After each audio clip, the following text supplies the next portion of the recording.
Баршаларыңызға қайырлы күн, каналыма қош келіпсіздер. Бүгін сіздермен талшын. Дүкендерде сатып алып жүрген халва дайындайтын боламыз. Үй жағдайында өте дәмді, өте керемет болып шығады екен. Бірінші рет жасап көруім. Дүкендегіден дәмі енді ерекше.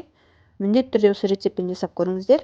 Егер менің парақшама тіркелмеген болсаңыз, тіркеліп, лайк басып, қоңырау белгісін басып қойыңыздар. Қажет заттарды төменде жазып қалдыратын боламын. Ал ендеше бірге жасап көрейік. Ең алдымен халва жасау үшін кез келген супермаркеттен немесе дүкеннен осылай пісте дәнін алып, табада осылай қызартып қуырып алатын боламыз. Осылай қуырып алған пісте дәнін суытып аламыз. Міндетті түрде суы қажет, және блендерге салып, жақсылап езіп алатын боламыз. Мінекей видеодағыдай езіп алдық. Енді сиропын дайындаймыз.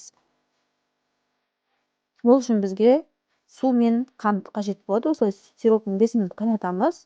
Және осылай жұмыртқаның ағын үстіне қант салып, миксерлеп, осылай аппақ көпіршік болғанша миксерлеп дайындап қоятын боламыз. Осы екі қоспаны бір-біріне қосып, үстінен езілген пісте дәнін салып, жақсылап, алғашында қасықпен, одан соң қолмен езіп, жақсылап басып біріккенше араластыратын боламыз.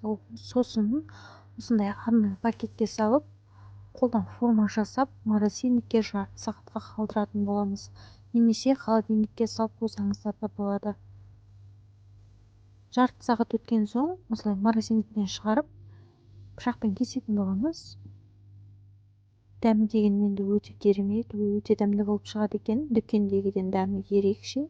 Міндетті түрде жасап көруге кеңес беремін. Егер менің парақшама тіркелмеген болсаңыз, тіркеліп, лайк басып, қоңырау белгісін басып қойыңыздар. Каналыма пайдалы, дәмді, ерекше тағам түрлерін, тәттілер салып отыратын боламын. Міндетті түрде тіркеліп қойыңыздар. Арасында жасап жегенге үй жағдайында керемет тәтті болып шығады екен. Міндетті түрде жасап көріңіздер. Сіздермен болған талшын. Келесі видеода кездескенше астарыңыз дәмді болсын.